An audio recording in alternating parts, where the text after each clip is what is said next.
Hola, ¿qué tal? Muchas gracias por estar aquí. Les invito a que le den like a este video si les ha gustado, también a que se suscriban a mi canal.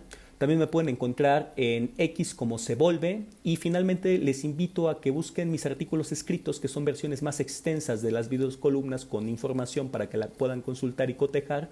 Estos se publican en el sitio en un 2x3. Muchas gracias. Hola, ¿qué tal? Soy Sebastián Olvera y esta es la segunda parte de mi columna a la que titulé Ken Salazar, la reforma al Poder Judicial y los intereses estadounidenses en México. El conflicto entre el embajador Ken Salazar y el presidente Andrés Manuel López Obrador, como ya lo habíamos advertido en la columna pasada, tiene raíces políticas que trascienden al mero Poder Judicial. Este enfrentamiento está relacionado con el perfil nacionalista de ciertas políticas del gobierno de López Obrador, como fue la Ley de Hidrocarburos o la Ley de Infraestructura Eléctrica, que chocan directamente con los intereses estratégicos de Estados Unidos. Para ese país, México es una zona de interés vital vinculada a su seguridad nacional, en al menos 5 áreas, que son seguridad, migración, recursos naturales, comercio e inversión, y la integración regional. En cuanto a la seguridad, el principal interés estadounidense es lograr que mediante la cooperación o la presión se combatan organizaciones criminales que operan en México. También busca acceder a información sensible y mantener un control o cierto control sobre cuerpos de la fuerza del orden en México, particularmente sobre la Marina. El marco bicentenario que vino a sustituir a la Iniciativa Mérida es la herramienta actual para impulsar estos fines. Entre los intereses específicos que promueve este marco se encuentra la lucha contra la producción y el tráfico de fentanilo, que está causando grandes crisis en ciertas ciudades de Estados Unidos, y los ataques a objetivos clave como García Luna, Chapo Guzmán y Mayo Zambada. Hay que decirlo, si bien Andrés Manuel durante estos 6 años cambió la tendencia de completa subordinación frente a las autoridades estadounidenses que habían promovido durante los últimos sexenios presidentes como Felipe Calderón y Peña Nieto, por ejemplo, se han restringido las operaciones de agentes armados estadounidenses en el país. Lo cierto también es que la relación de cooperación en materia de seguridad sigue siendo guiada por los intereses estadounidenses. Las capturas que ya mencionamos y las extradiciones que se han logrado de, por ejemplo, Mayo Zambada o el Chapo Guzmán, dan cuenta de ello. Ahora bien, en el área de la migración, hay que decirlo que esto es un tema también de seguridad para Estados Unidos. Ve en México la burocracia estadounidense a un muro de contención para reducir los flujos de migración hacia su territorio.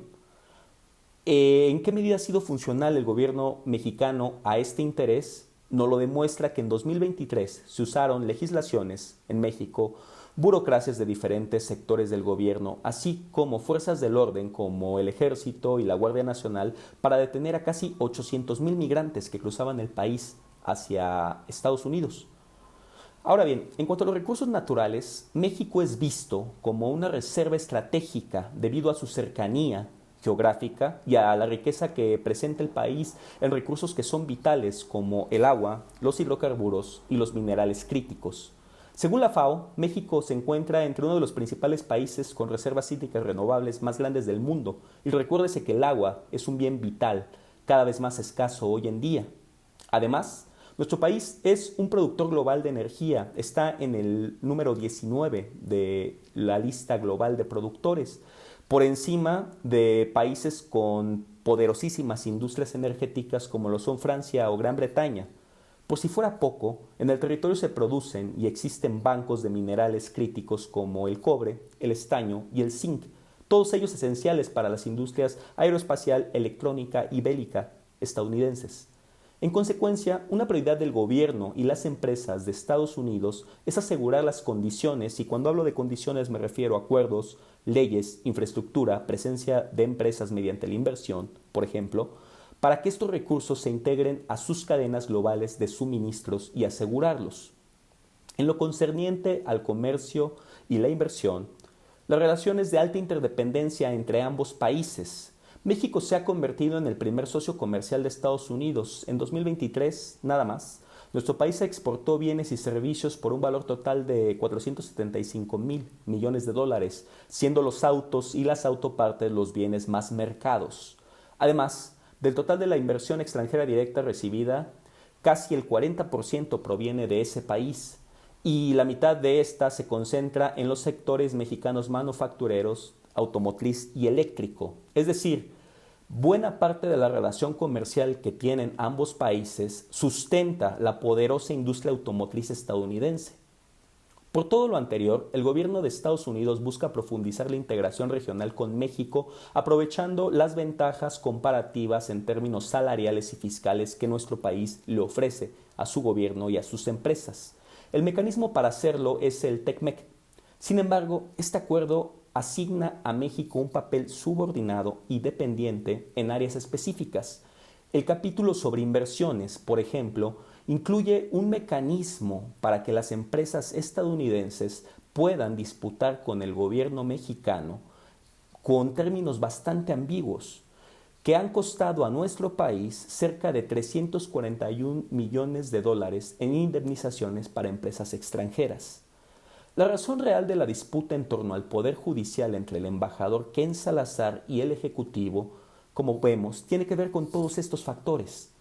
Pero la reforma al Poder Judicial no es el único punto de tensión.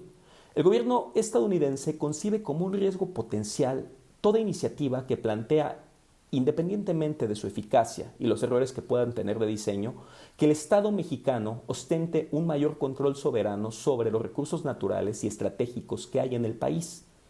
Este modelo de integración de América del Norte es una parte fundamental de la seguridad nacional estadounidense, sobre todo ante el ríspido contexto geopolítico dominado por tensiones multipolares, tales como la brutal invasión israelí a Palestina, la guerra en Ucrania, la guerra arancelaria con China, el conflicto con Rusia, además de todos los múltiples frentes que tiene Estados Unidos abiertos en la zona de Medio Oriente.